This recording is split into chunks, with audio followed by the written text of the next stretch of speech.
Hello everybody, welcome back to my channel. Um Today is Author Day.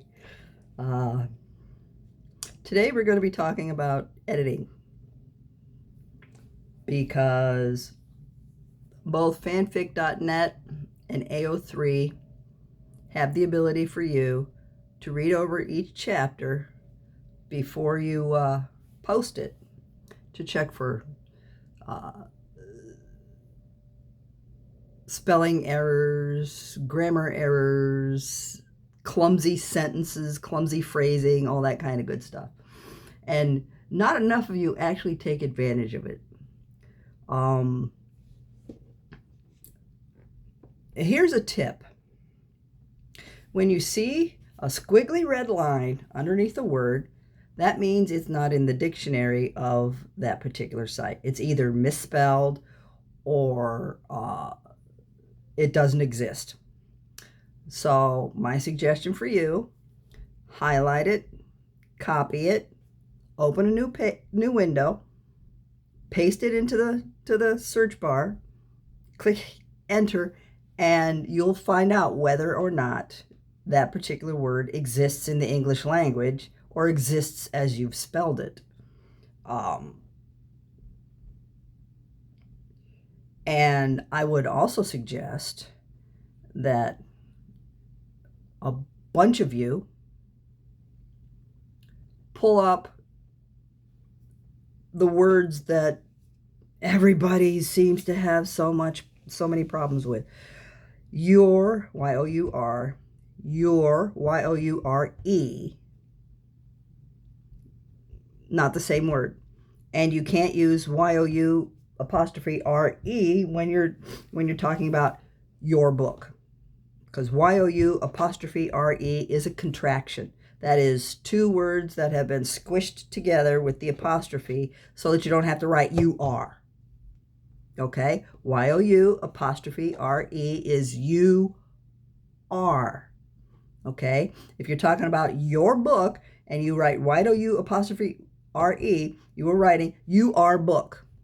That is you are book. Does that make any sense? No. No, it doesn't. Y-O-U-R is the possessive pronoun for you. Means it belongs to you. Okay?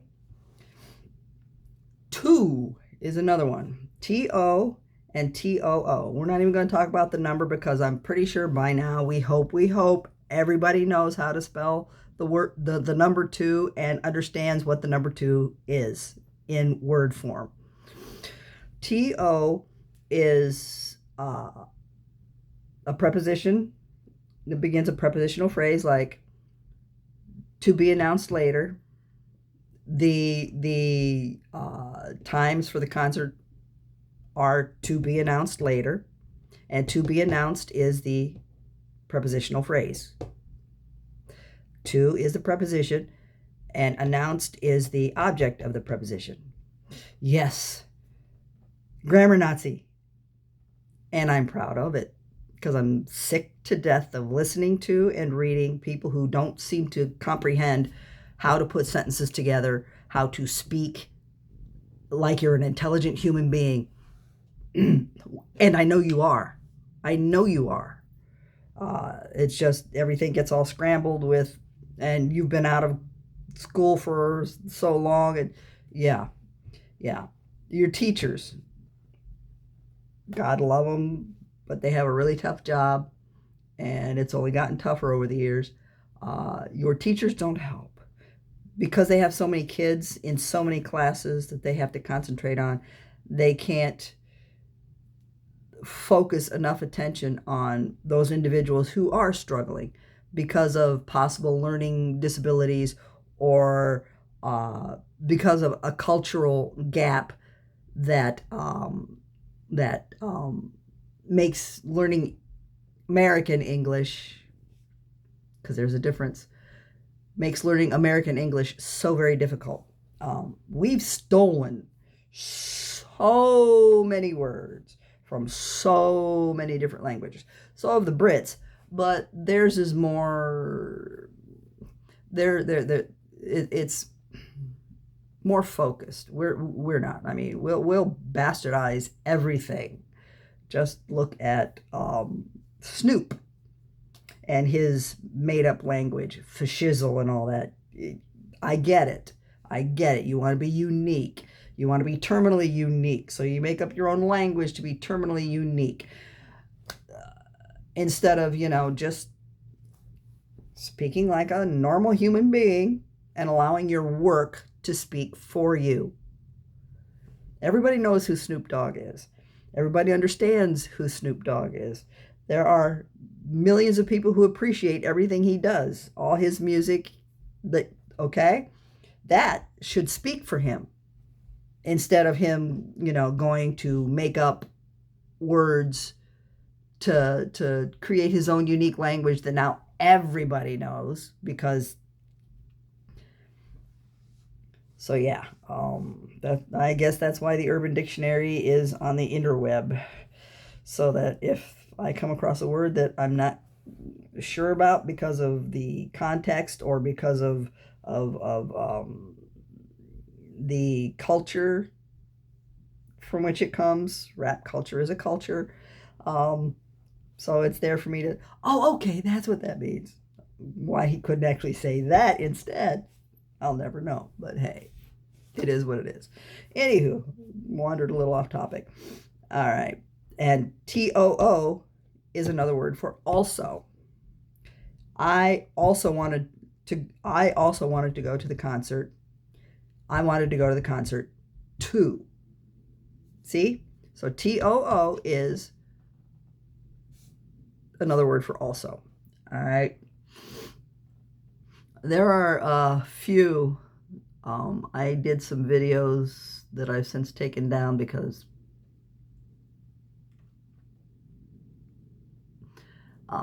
but yeah, be careful what you put in your stories. I mean, as far as language and grammar, because that you're talented enough to be able to cobble stories together out of thin air, because inspiration is just, that spark of intelligence coming to life. And if you're inspired to write fan fiction, you are already intelligent. Don't let your intelligence be undermined by the language you use, by the incorrect verbiage you use, by the way you construct your sentences, because it takes away from you. It takes away from your accomplishments. It takes away from your ability to be proud of yourself for what you've created. Okay? There are a lot of different websites on the internet now. Grammarly's one of them. I would find something that's you're more comfortable with, that you won't have to do a membership to. There are a lot of universities that offer grammar tutorials as well. You could probably find grammar tutorials on YouTube. There are a lot of places that you can find that will help you learn to construct sentences better for your stories. If you write something and it looks kind of odd, or it doesn't sound right when you read it out loud or read it in your head. When I read my stories, my voice is reading that story aloud in my head. Yes. When you go back over that story and you read a sentence that just doesn't seem to make sense, plug it into a grammar checker, and it will tell you how to construct that sentence better. Not only so that it makes more sense, but so that it doesn't make you look, can't use the R word. It doesn't make you look stupid for having it in there. All right? Because a lot of really great stories have been passed on because, oh my God, and I'm probably going to offend quite a few people here, but so be it. It is what it is. There are a lot of stories that were really great, but I could not slog through them because they seemed like they were written by a bright 4-year-old. Okay? Um, I Tara Gillespie's My Immortal. You'll find it on the interweb. That is a perfect example of what not to do when you're writing fan fiction. First of all, inserting yourself into the story. It's called Mary Suing. Don't do it. Don't do it. If you're really into a particular fandom and you're very familiar with it, you're comfortable with it, you know it, I'm pretty sure you can find characters within that fandom that relate to who you are as a person. Use them as your voice. Don't put yourself into a story. It never works because you are, for all intents and purposes, a real human being trying to interact with two-dimensional characters on a page. We all know how they're supposed to act and react and interact because we've been around people long enough and we've related to people long enough that we should be able to pick up how a character should be acting and reacting in certain situations. That's fine. But when you do fan fiction, after you find the right fandom, you're gonna want to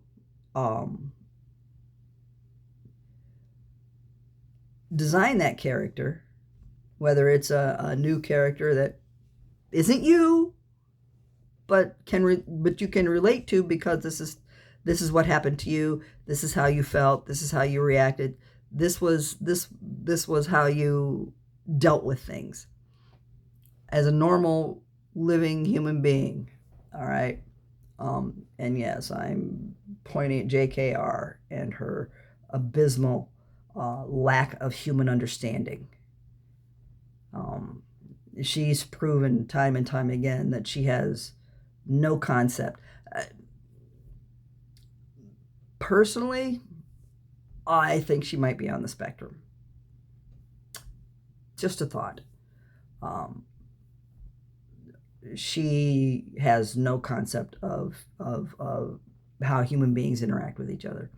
And she definitely has absolutely no idea what it is to be abused.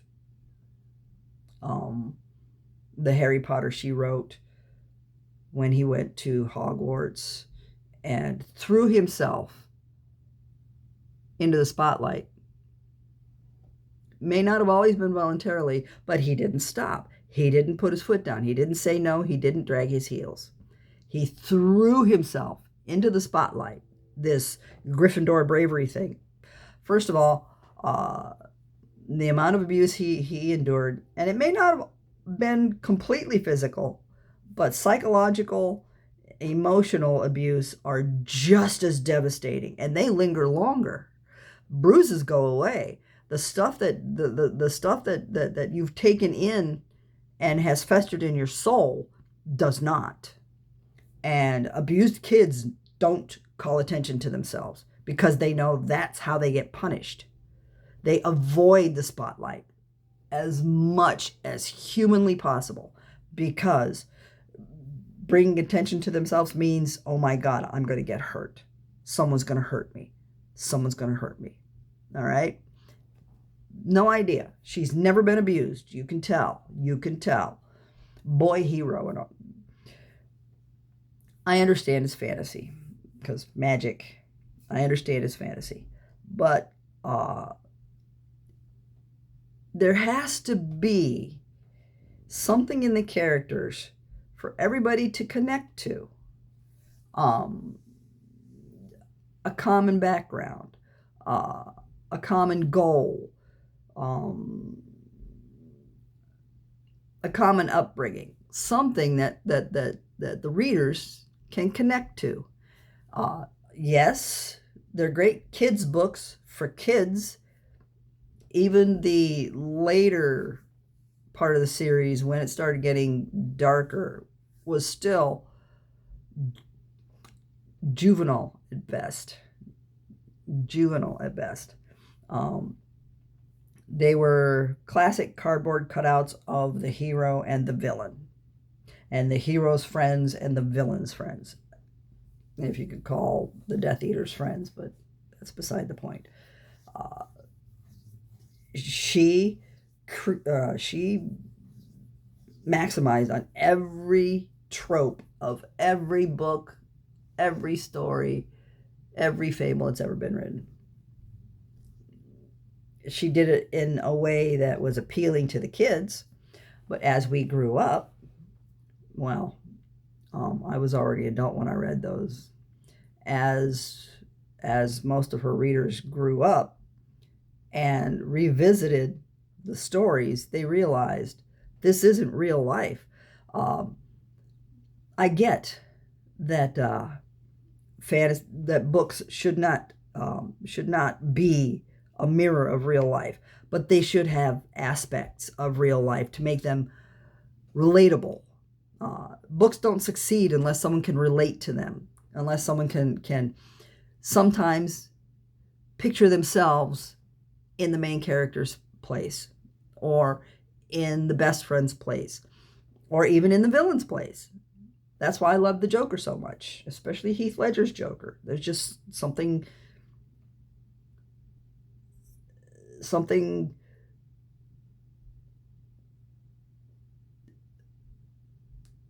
in there that speaks to me. A pain, an inexpressible pain in there that speaks to me. He does what he does because something, somewhere, someone, somewhere missed the signs, missed the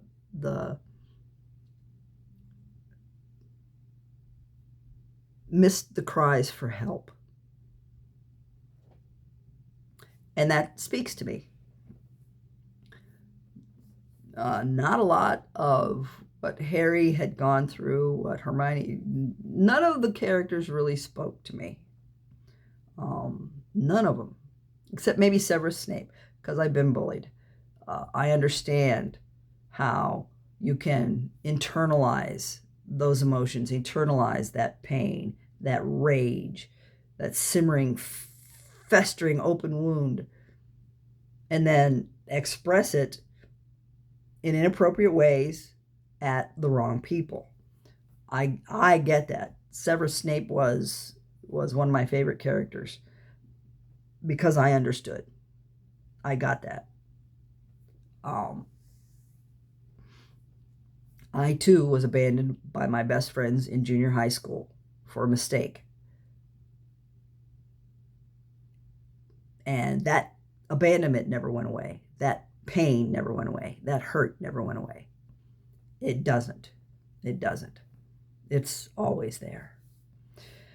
Anywho, so yeah, take advantage of the interweb, of the plethora of sites that are there to help you make your writing better. Who knows? Maybe someday you'll be inspired by something you've written or something someone else has written in a fanfic and create your own story. But do yourself a favor. Don't steal from anybody. Plagiarism is against the law. And you could lose everything if someone successfully sues you for it. Your ideas, I don't think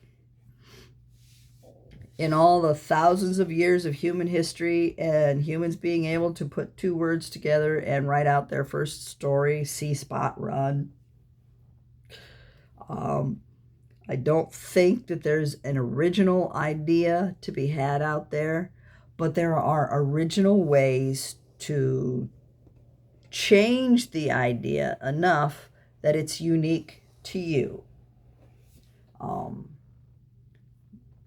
there's hundreds of stories about witches and wizards and magic, and each one is unique to that particular author. It's unique to their perspective, it's unique to their experience, and it's unique to their culture.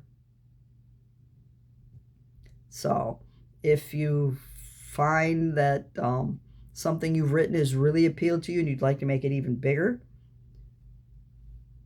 as long as you change it enough that it doesn't, dovetail with what you've posted, because then people start screaming plagiarism, and even though it's you're plagiarizing, your username and your real name are two different things, and people won't connect the dots. They won't do the research to connect the dots. They'll see crime, and they'll start screaming, and torches and pitchforks.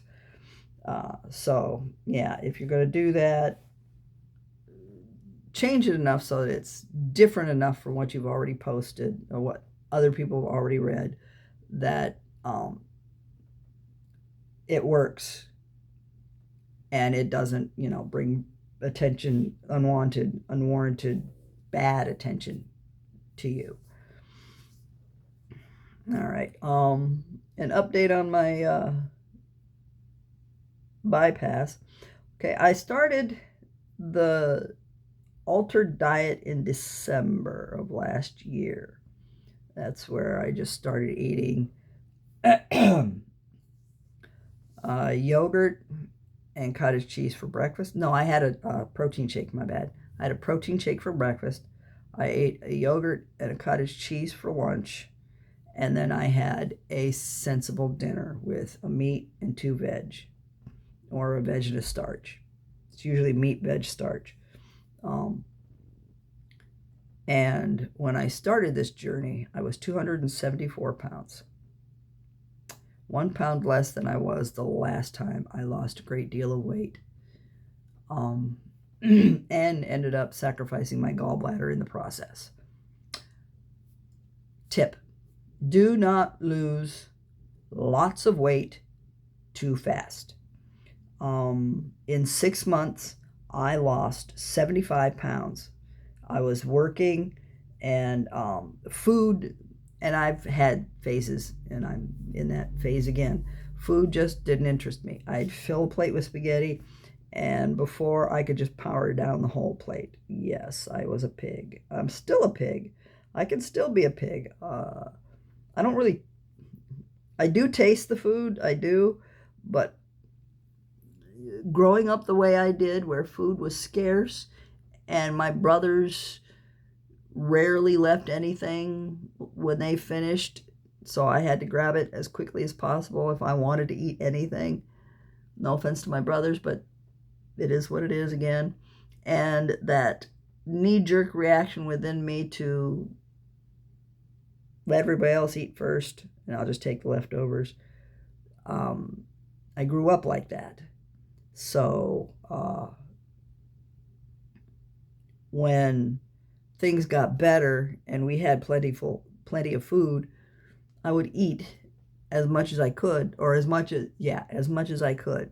And my eyes were always bigger than my stomach. So, but as I got fatter, I was able to pile in the food better. I didn't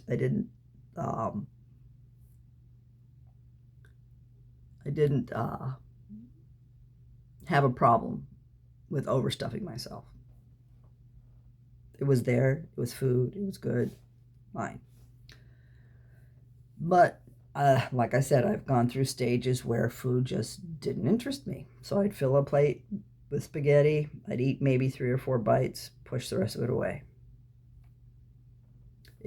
Again, and I know I'm using the phrase a lot, but that's just the way it was. And I had lost 75 pounds. When I lost that 75 pounds so rapidly, my gallbladder said, excuse me, I don't like this. I don't like this at all. I thought I was having a heart attack a couple, 3 times. A pain right below my breastbone. It was an agony. I felt like I was going to throw up. I couldn't breathe. It was awful. And I didn't realize what I had done when I'd lost that 75 pounds. Um, and so then I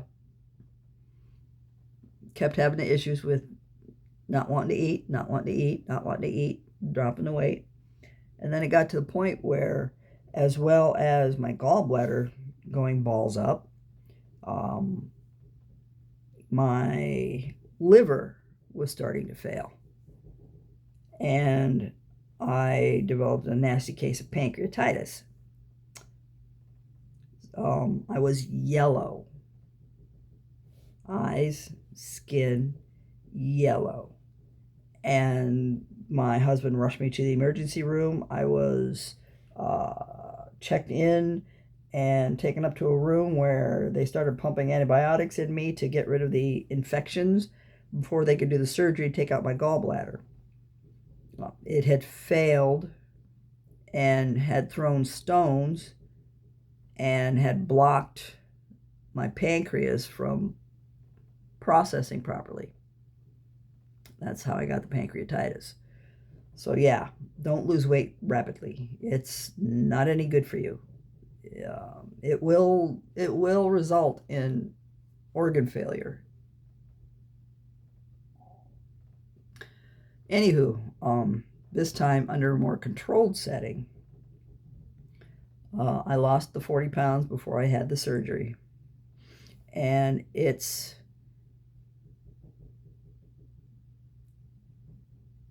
3 months and 2 weeks. So 14 weeks post bariatric surgery. And I went from 254 pounds to 173. I have lost a full 100 plus pounds since I was signed up for the program. And I lost that fairly rapidly again. I don't know if the speed with which I lost the weight is going to impact me in any way, shape, or form. I'll find out next month when I see or talk to the nutritionist and the psychologist and see what happens there. But yeah, I've surpassed my goal weight. Their goal weight, 100 pounds is their goal weight. They said that realistically 100 pounds is about what you'll lose on this particular surgery. But because of my food aversion and the fact that my palate has changed dramatically, as well as my sense of smell, I'm not eating as well as I should be. Here's the thing, and they don't talk about it, and I know I've talked about it before, but I'm going to talk about it again. It's not common, but it does happen that some patients develop a food aversion. The most that'll happen is your favorite foods will change because something about the original favorite foods just doesn't sit well with you. They make you nauseous, or they hit your senses wrong, something like that. My problem is where every flavor used to be really sharp and defined, it's not. Pineapple used to be sweet with a little bit of a spicy tang to it because the center of the pineapple is hot as fuck. I've chewed a couple pieces. If you don't cut it just right, you got that little burn to go with it, which isn't terrible, as long as you're not, But sweet with that slight spicy burn. I can barely taste it now. Pineapple juice, Loved, loved, loved pineapple juice. It's like water to me. Um, the smell of spices.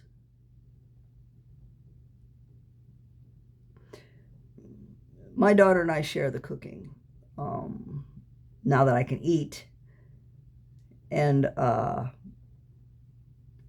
she stopped using as many spices as she used to because the smell of that spice hits my nose and I don't want to touch the food. I don't. Salt. I can smell salt. I can smell pepper, and it's awful. Garlic, just awful. It's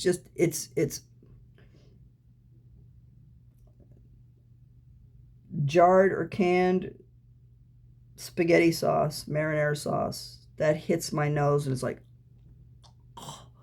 The smell of smoked sausage, which I used to love, brats and kielbasa and that kind of stuff. The smell of it hits my nose. It's like, oh my God, that stinks so bad.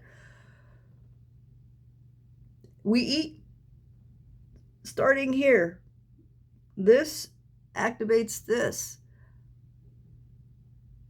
And when this says no, this says no. I had an appointment with my primary care yesterday, and I talked to her about it. She's like, "You are eating. You're not starving." No, I'm not starving myself. I've got my protein shakes. I've got my protein powder, liquid water enhancers. And I eat enough chicken. That seems to be the only thing I can tolerate these days. I eat enough chicken that I'm getting enough protein. I also love liver, surprisingly enough. Very lightly salted, very lightly peppered. Eggs once in a blue moon. I do get my protein. I do. But it's hard. So for those of you who are thinking about this, keep in mind, once you've had the surgery and once you've started losing the weight, oh my God, the bags. Once you started losing weight, this will change. They don't say it. They don't talk about it. And for some of you, it will make it very, very difficult for you to find something that won't turn your stomach. But this will change.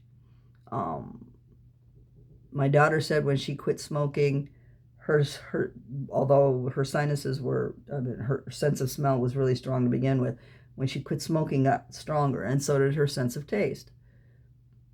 This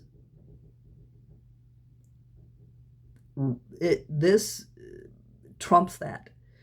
The surgery, the changes to the hormones in your body, the changes to everything to do with food and digestion in your body, trumps the, oh my God, I can finally smell, I can finally taste, I'm not touching another cigarette. And this is permanent. This is permanent. It's been, like I said, been almost 4 months. It's been almost 5 months since the surgery. The hunger hormone that's supposed to kick in whenever, and they don't give you a definite time for that either. I don't feel that. I don't feel hunger. But then again, before I had the surgery, I didn't feel hunger either. I'd forget to eat and then cram whatever I could because suddenly, oh my God. And I'd snack because once I ate something, I was always hungry. It triggered something in my stomach. I was always hungry. And I'd snack it in the evening hours. Oh God, fuck. Sorry. I'll do it Monday. Set a reminder. Do it Monday. Don't touch. Anywho,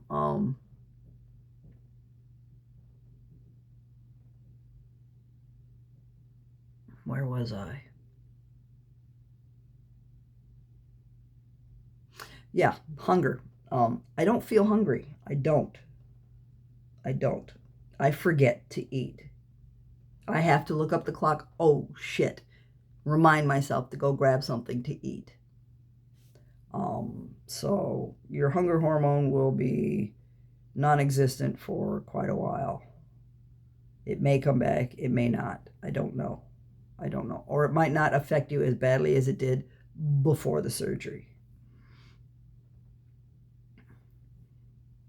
The benefits far outweigh the downside, for sure. I expect to live another at least 20, possibly 30 more years, and I'm 62 now, going to be 63 soon. And it's vitally important that I survive long enough to make sure that my kids have a cushion that they can relax on when I'm gone. And that's the only reason I did the surgery. It's the only reason I'm going to live long enough, because I want to make sure that when I'm gone, they can pay off the house. They can do everything else. They can take a trip if they want to. They can upgrade the house as much as they want to, and not have to worry about where the money's coming from, or that they're going to have to put this off for another 5 years or however long. That's my main goal, my sole purpose in doing the surgery and wanting to live as long as possible. So, okay, now that I've did the Debbie Downer thing, I shall see you guys tomorrow. Probably going to be another music. And it's rainy here. It's wet and miserable here. We've contacted someone who does wildlife recovery and relocation services, who hopefully we can get out here to take care of those baby skunks. We think the mom was mowed down, because haven't seen hide nor hair of her. And usually she would be out with the babies while they're wandering around in the yard, and we haven't seen her. So we think she's probably dead somewhere, run over or something, and or an animal got her. And because the babies continue to visit the yard. And we've also let the relocation person know that there are cats. They're not strays. They belonged to someone and possibly still do. But you know how people are. Oh, it's a cat. It'll survive. No, it won't. Because two of the cats are in some really rough shape. Cats fight. They tussle for territory. They shred each other for territory and for pussy. No pun intended. But it's there. So, yeah, a couple of them are kind of battered because the young bucks are coming in and establishing turf. All right, so I shall see you tomorrow. Have a good day.